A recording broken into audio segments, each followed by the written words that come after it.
let demand drive your pricing. So this goes back a little bit to like all three of these, right? All three of these topics that we talked about before, where you want to look around and do market research. You want to find your Goldilocks number. You want to price by size, not by time, but also let demand drive your pricing. I want to tell you a true story. My husband and I were visiting a gallery in Wyoming years ago. And we were having a conversation with, when I walked in first, I tell you, I loved his work.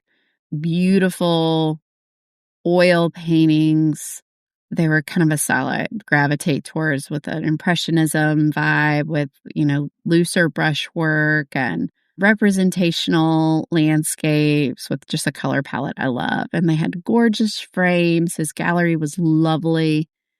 And he was there, and he paints kind of in the back of the gallery, and we got to go and see where he works. And there wasn't anyone else in the gallery at the time, so we got to have like a nice long conversation with this artist. And as he was talking with us, we were just like oohing and eyeing over his work and getting to know him. And he was going, I don't know much longer I can keep these doors open. And I thought, what? That seems crazy. Your work, in my mind, I didn't say this out loud, but his work was, again, gorgeous. His prices were high, so I thought, this man's doing amazing when I walked in. I mean, he had paintings available for $15,000, $20,000. They were breathtaking, too. They look worth it to me. It wasn't in my price point, but I thought, these are beautiful. And smaller pieces, too. The smaller pieces were, $5,000, but still thousands of dollars for even the small pieces. And as we were talking to him, he said, I don't know how much longer I can keep the doors open, because I've only sold one piece this year. And it was June. My mental math, I was going like, well, that's not good. And I don't know if he had any kind of online presence. This was like 2019. But I just remember that teaching me a lesson. He had so much beautiful work, but it had not sold. And it's got to be two reasons. But one was huge that relates to this conversation. I think the two reasons were he didn't have enough eyes on his work, would be my guess.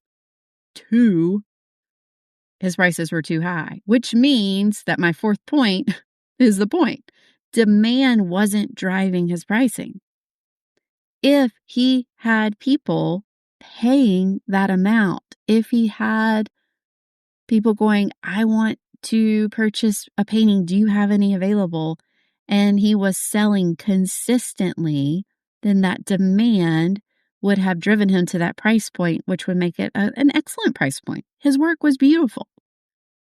But if they're not selling, you have to question why. And that means the demand isn't there. At the end of the day, even if you don't know the reason why, demand is either yes or no. People are either saying they want to buy your work by buying it, that is demand, or they're saying they don't. And that could be for a myriad of reasons. But demand has to drive it.